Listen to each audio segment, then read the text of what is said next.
Hey everyone, welcome back to the range ammo test day. 7.62x51 NATO, or not available to orcas. This is a 135 grain Sierra hollow point. This ammunition was provided to us by Sam at S.G. Ammo. We'll throw him on the table and see what we have in store today. For our 308 testing, we currently have 3 barrel lengths. We have a 12.5 inch SBR, a 16 inch, and then 22. We have our Pro Chrono Digital DLX. It's about 60 degrees outside today. We'll collect the velocity across those barrel lengths with this round, check our practical accuracy, and I think we'll try each barrel length in clear ballistics gel just to see how this lighter than average hollow point will do in gel. Without further ado, it's time to start this test. We'll start with our shortest barrel length in 308, and that is our 12.5 inch SBR. I have the loud and flashy 30 cal muzzle brake on there from JMac. Maximum noise and maximum flash depending on the propellant used in our load. We've got a R.A.N.G.E dual ambidextrous charging handle, got battle arms, ambi safety selectors, Magpul furniture. It's on a both the upper and lower are Palmetto State Armory. Got a SIG MSR red dot. See how these feed with that open tip on here.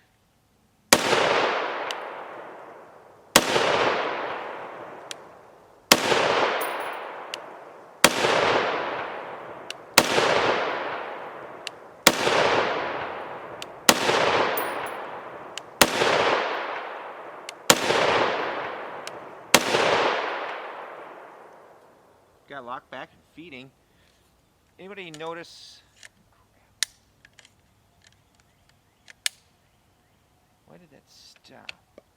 All right, now we have our 16 inch. This is a CZ 557 Urban Counter Sniper. Have a Yankee Hill 3-port QD muzzle brake on there. Vortex, I think Diamondback tactical scope. Got a Harris bipod. This feeds from a double stack 10 round box magazine. They're very expensive. I don't know why they didn't go with an SR25 pattern on this rifle. Has a Manners carbon fiber composite stock. Help if I get it all the way up in there.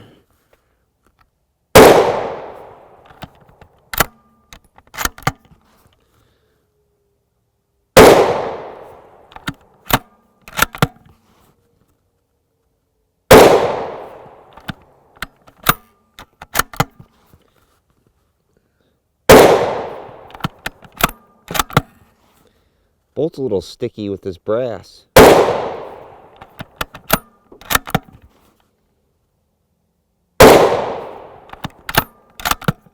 Just got to run a little faster.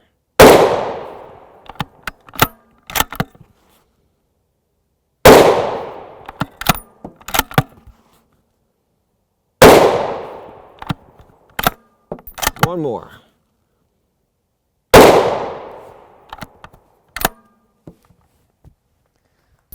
And finally, our 22 inch TC compass. Got another Yankee Hill QD muzzle brake up front. Got a Redfield 3x9 scope on there. Caldwell bipod. Have the factory rotary magazines that hold 5 rounds that you can hardly get the 5th round in.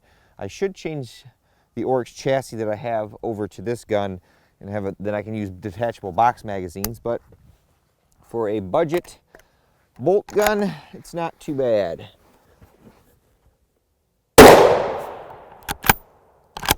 Now these claim 3,000 feet per second on the box. Wonder if we need a 24 inch barrel for that.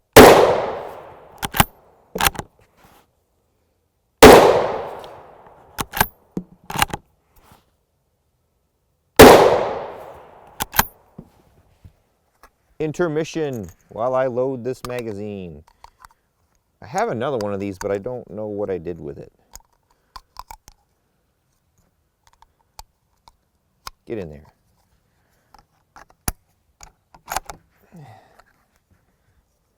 So far we haven't had any feeding issues. I was kind of maybe expecting it based on this weird design of that tip, but it's good that, at least in my small sample size, that we're not getting any of those feeding issues.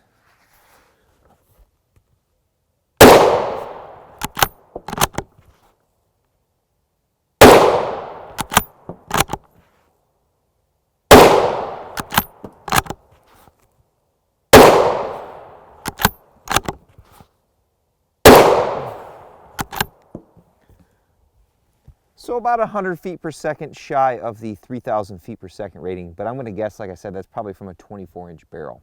Here is our 135 grain Winchester HP from the 22-inch TC compass with the 3 to 9 power scope at 100 yards. You can tell we have a little bit of wind today. The same day I shot the Wolf White Box M855, 1.214 inches.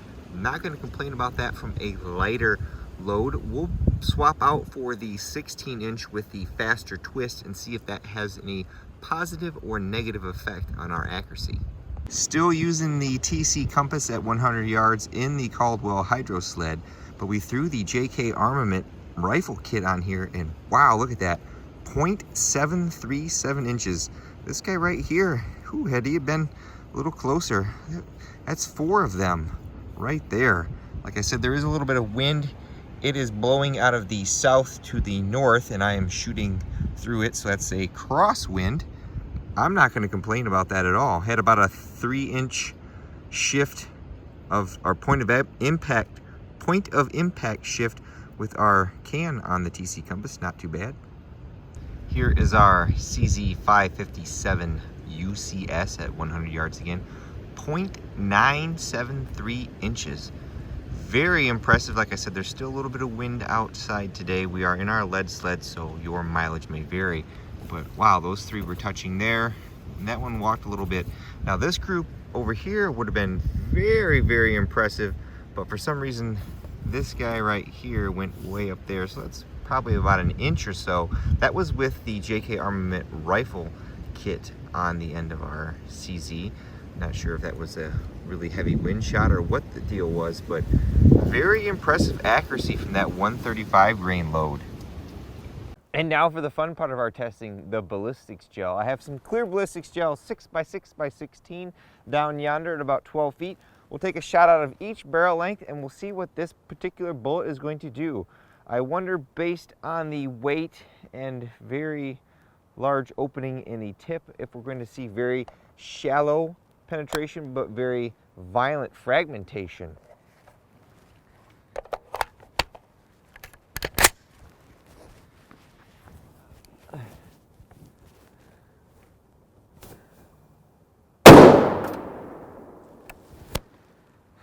The one bad thing about shooting like 308 and larger calibers at my setup down there is it actually will bend my steel backdrop because of the muzzle energy from these rounds.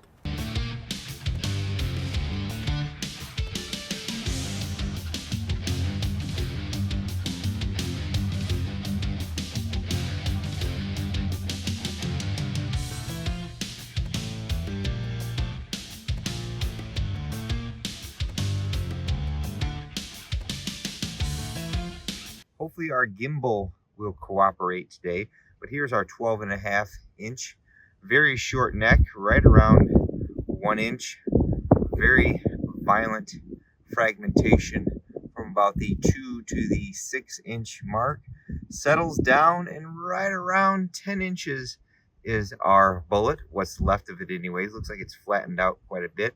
We will get that out of there in a minute. I think we'll try to put 1 or 2 more shots on this block before we pull them all out of there. But pretty limited penetration there. That 12.5 inch in theory would be, you know, a 200 yard plus shot from a 20 or 22 inch based on the velocity. Now granted, the bullet may not be impacting the target head on at that distance. This is just a basic representation.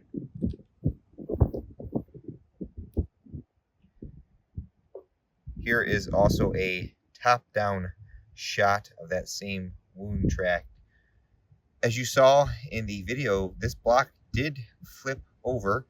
My table is starting to get more damage. I could use a table sponsor too. Now we'll take a shot from the 16-inch here. See how much more we can beat up my table.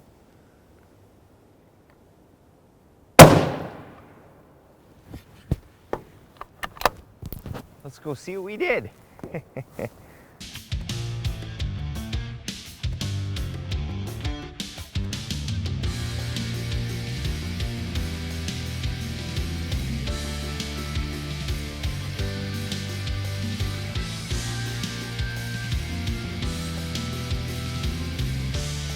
I apologize about any of the wind noise. It's pretty windy outside today. Just must be that time of year for it to be windy and very annoying. But here is our 16-inch. Pretty much a very similar wound track blob there in the first 6 to 7 inches. Neck looks a little shorter, maybe 3/4 of an inch to 1/2 inch that time. But this time we got 1 extra inch of penetration. Our bullet is right here. You can see there's a good amount of fragmentation coming off that round.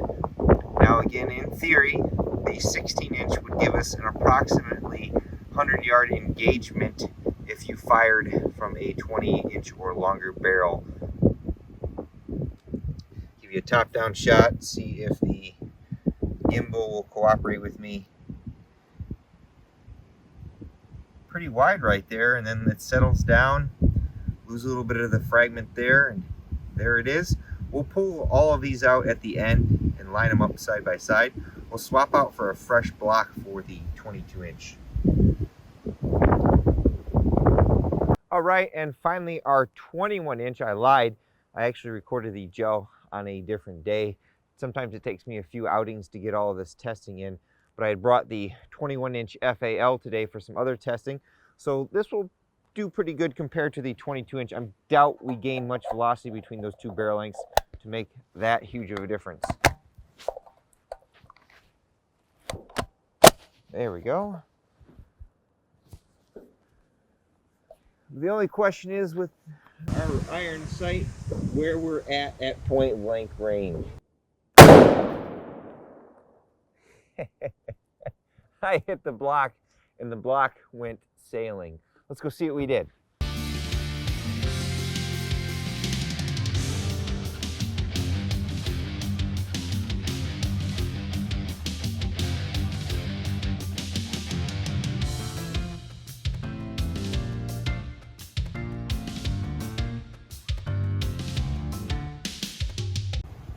As I mentioned with these higher energy rounds, you can see how much they have bent this piece of sheet metal. I think it's 90 thousandths thick. You can see it's flat back there and pretty bent out of shape here. Here is our 21-inch. Very, very violent fragmentation very early on. Looks like inside 1 inch, maybe 1/2 inch there. We have quite a bit of fragmentation here, here. I would say that wound cavity is a lot larger on this longest barrel length, and right around out to the 10-inch mark, that looks like what's left of the core right there, our lead core.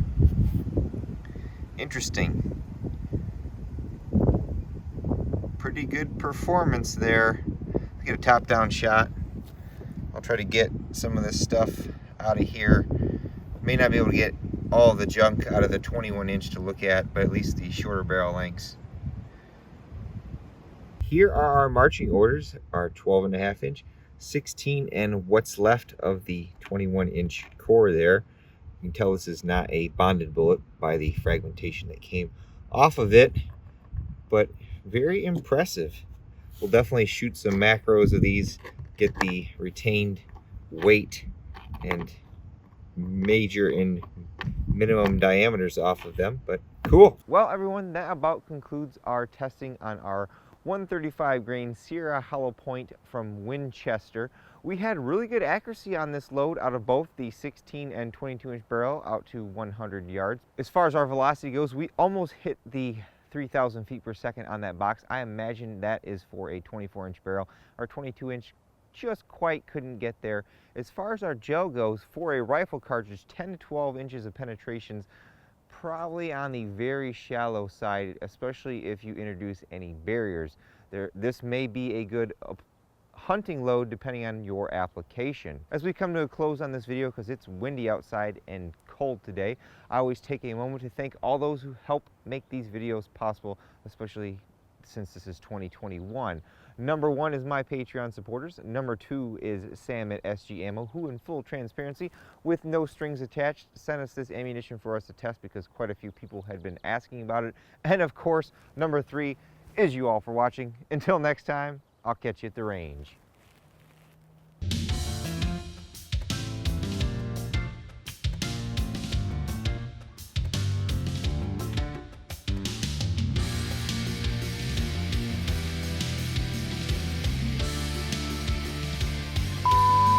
Did I say 135 grain? I was afraid when Dad was like flowing. I was like, holy cow. Well, that's why I threw it over there, because I didn't know where he was at. Why'd you throw it over there? Because you didn't know where I was at. Okay. So I need to be right here, right? Okay. Daddy, when you say that, Okay.